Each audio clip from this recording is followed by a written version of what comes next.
Well, hello everyone. Welcome to the channel. For those of you who don't know, my name is Leo and I will be your host today on a little story that we'd like to tell you guys. And I came up here actually for this man right here, this grave right here, John A. McCown, October 16th, 1899 to November 22nd, 1925. Now this right here is W.J. Brian McCown, 1897 to 1925. But right here, John is the person that we came for today. Now, if you guys don't mind, I'm gonna kind of make myself at home, get comfortable. Single one of these graves has an unusual story, and ours will too one day if we, don't get cremated or something. We actually have a stone. But we're here, like I said, in the Potter Cemetery on a quiet little hillside in Yeager, Kentucky. We're here to remember a life lost far too soon. One of those lives is John Allen McCown. He was born October 16th in 1899, right here in Pike County, Kentucky. He was the son of James Manuel Bud McCown and Amanda Caldana Jones. He was one of around 8 children. John grew up in the heart of coal country when the hills were alive with coal mining. By the 1920s, Pike County's coal industry was booming and little towns sprang up almost overnight. Coal was the lifeblood of the region, but also fueling homes, factories, and railroads all across America. Men worked long, dangerous hours in the mines, along the railroads, and at construction sites. Places where steam-powered shovels, loaders, and mining tipples were commonplace. Coal mining offered steady wages at a time when farming barely kept food on the table. For many families, it was the only way to pay the bills, keep a roof overhead, and get the bare necessities of life. But the work came at a high cost. Miners and laborers faced constant risk from roof collapses, runaway coal cars, blasting accidents, toxic gases, and the always present danger of running heavy machinery. In communities around Pike County and beyond, everyone knew someone who had been injured or killed on the job. John was one of those men who was willing to take those risks. On November 22nd in 1925, at just 26 years old, his life was cut short. His death certificate records the cause simply as wounded by falling dipper of steam. But that dipper, it wasn't a kitchen tool. It was a massive steel bucket of a steam-powered shovel, the kind used to scoop up tons of coal or rock in a single bite. These buckets can easily weigh several thousand pounds empty, and filled with coal or rock, the weight can more than double. The dipper was a constant danger to be watched.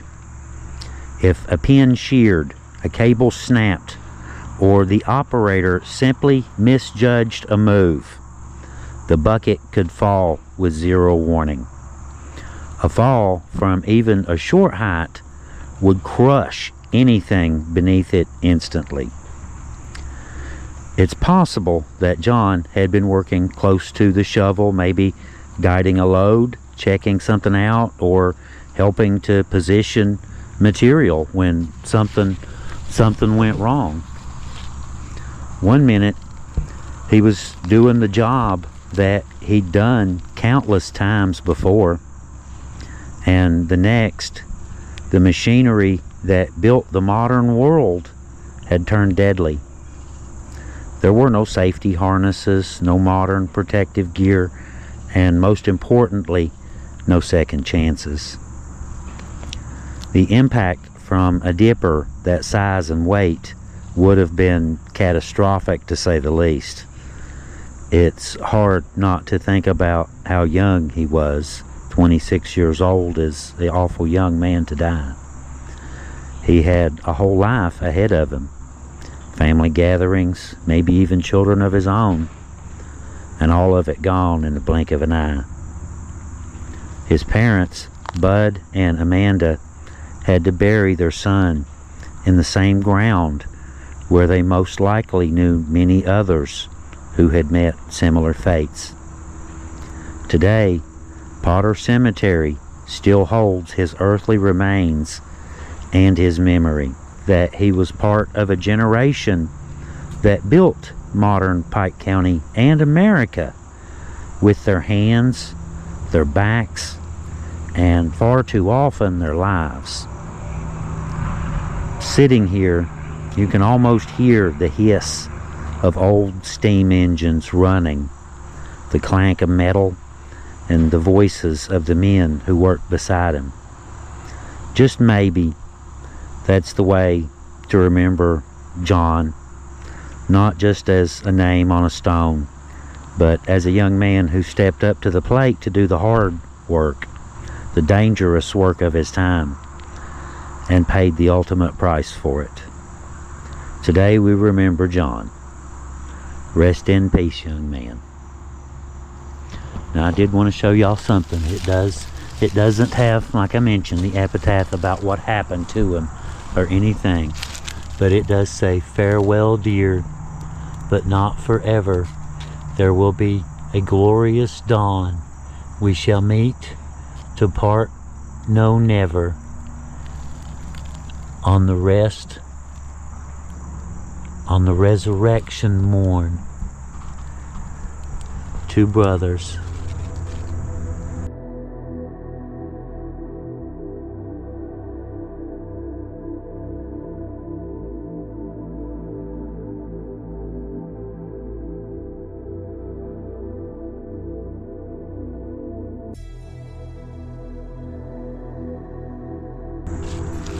Now this is his brother here. I wasn't sure, but then I just saw this, two brothers.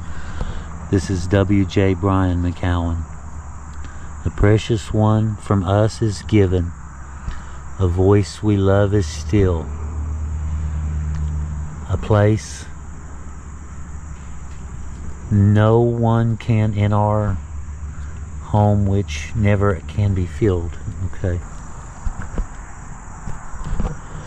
Anyway, as we remember John here, I would like to, just kind of take a moment to point out, that all of the people who have done all of the hard work, all of the hard jobs, all of the coal miners, all of you guys, the construction, we appreciate you. People know you don't get the recognition you deserve. You do the hard work, and other people get the recognition, the fame, the notoriety. But I like to think that some people realize, some people actually know that all of this stuff didn't just appear out of nowhere. Someone like John had to go do all that hard work and make those things there. None of that stuff happened on its own. It took someone like John to do it. Anyway, guys, I appreciate y'all coming along with us today and hearing our little story and hearing a little bit about John here. Kind of makes you appreciate some of the things you have just a little bit more, don't it? It could be a lot worse. We've all got hard work to do, and some harder than others. But it's always good to, your family is the ones who receive the benefits. You know, that's what you're out there for. That's why you're out there working, is to support your family, take care of your children, your loved ones. And no one really expects for something like that to happen, but it does from time to time.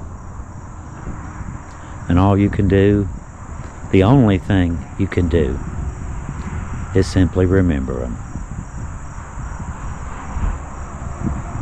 Anyway, guys, thank y'all for coming along. We really appreciate y'all. Y'all have a really good day, and we will see you guys next time on the Hillbilly Files. Hillbillies out.